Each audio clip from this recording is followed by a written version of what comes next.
Hello, everybody. It is Thursday, and today I have decided not to go into rehearsals because I'm feeling very raw and quite vulnerable. I'm physically in some pain after a trip to the gynecologist.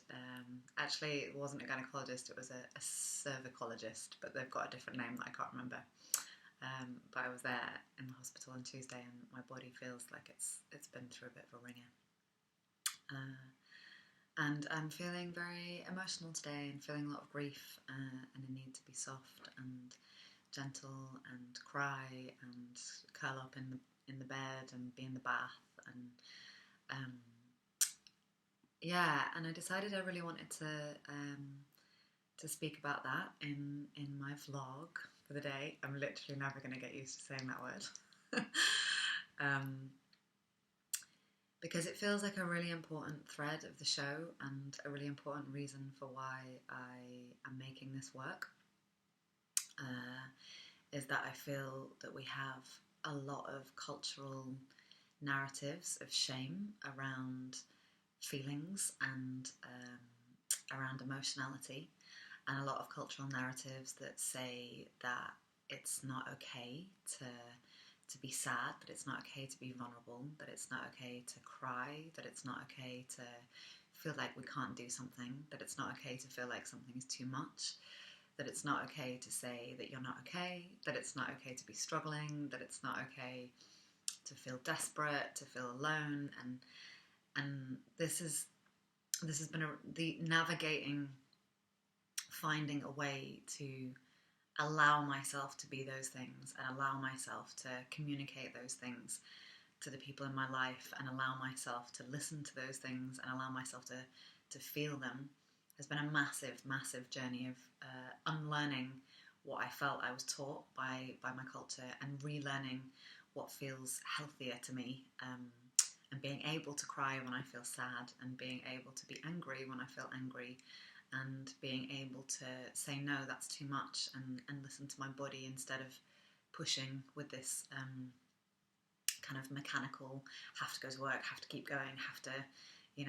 to be functional. And a big part of me kind of arriving at a place where I was very that's a good new word, very physically unwell, which then led to a lot of challenges with my mental health and a big grief process and a big process of healing and transforming things that were stuck and things that I was hiding and running away from,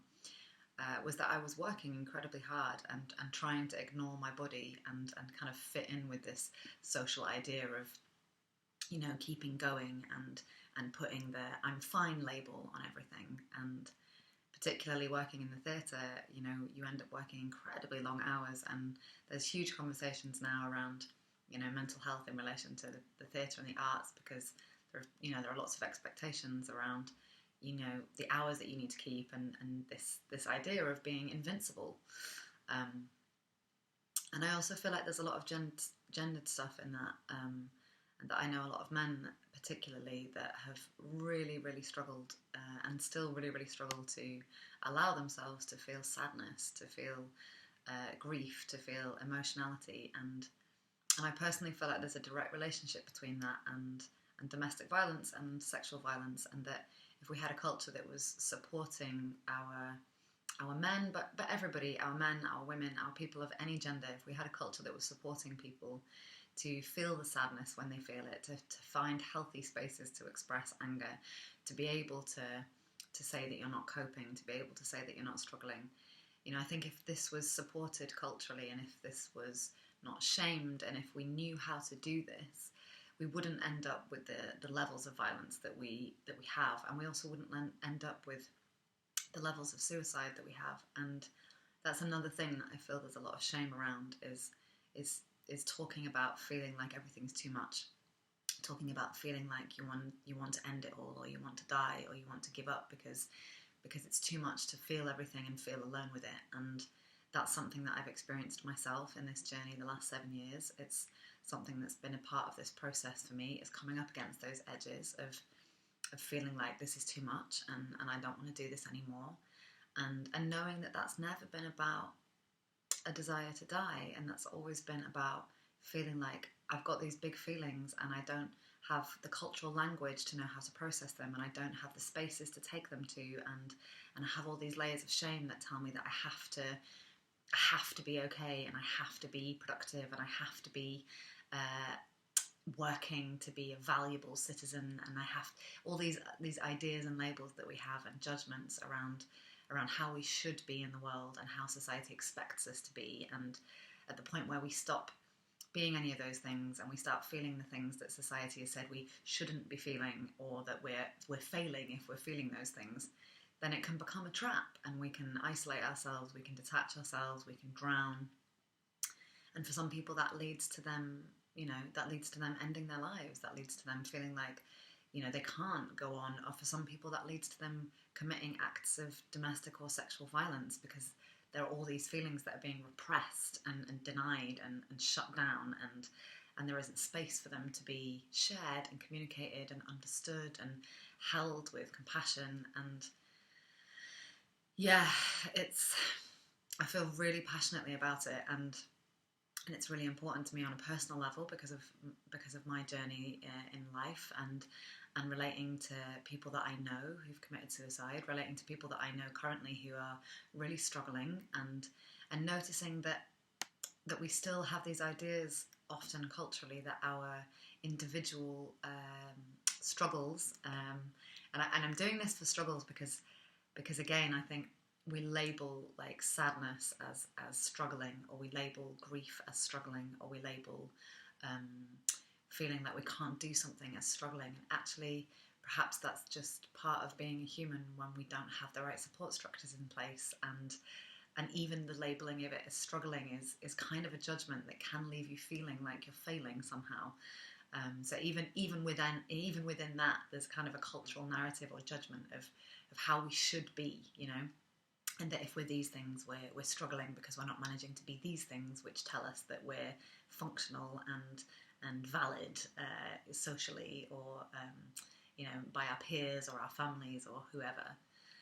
And yeah, it's talking about vulnerability, talking about emotionality, making space for vulnerability, for emotionality, making space for the spectrum of things that we are as humans, and kind of getting away from this cultural obsession that I feel we have, particularly here in the UK and in the West, with everything having to be good and shiny all the time, and sort of our Facebooked airbrushed pictures on Facebook, and our only showing the side of ourselves that is socially acceptable, and that we have to push all the rest away, really leads to a massively increased amount of mental health problems, of suicides, of acts of violence coming from a place of repression and desperation. And it's a really live thing for me today and in my life and in the world at the moment is this question of the show, how to be well in a world that is sick. And for me, the answer is that we have to make space for our vulnerability, individually and collectively and culturally, because if some of us are suffering from things that we label as whatever, as depression, as anxiety, that for me is a symptom of the society. If the individuals are unwell, it's because the society is unwell. It's not the fault or the problem of the individual. It's that the cultural structures are not working. And in a society that is well, people won't be in those places because they'll be getting what they need from their communities, from their families, from their school environments, from their work environments, from their social narratives. And yeah, so this is all really live with me today, and I'm going to take it into the rehearsal room with me tomorrow, when I've had a good rest and taken some time out. I'd really like to foster and put energy into a world where it feels okay to be anything that we are and anything that we feel. And it feels really important to me that we find spaces and ways of supporting one another to be able to celebrate feeling sad when we feel sad, and to celebrate being able to grieve when we need to grieve, and to celebrate being able to say it's too much when it's too much, and that if we could support that rather than shame it, that would really, really change a lot, and in my opinion it would change it for the better. Okay. Ooh, bang on 10 minutes. I'm taking over. All right. Have a lovely Thursday, everybody. Lots of love. Kisses for anybody else feeling the sads and the griefs and the vulnerables.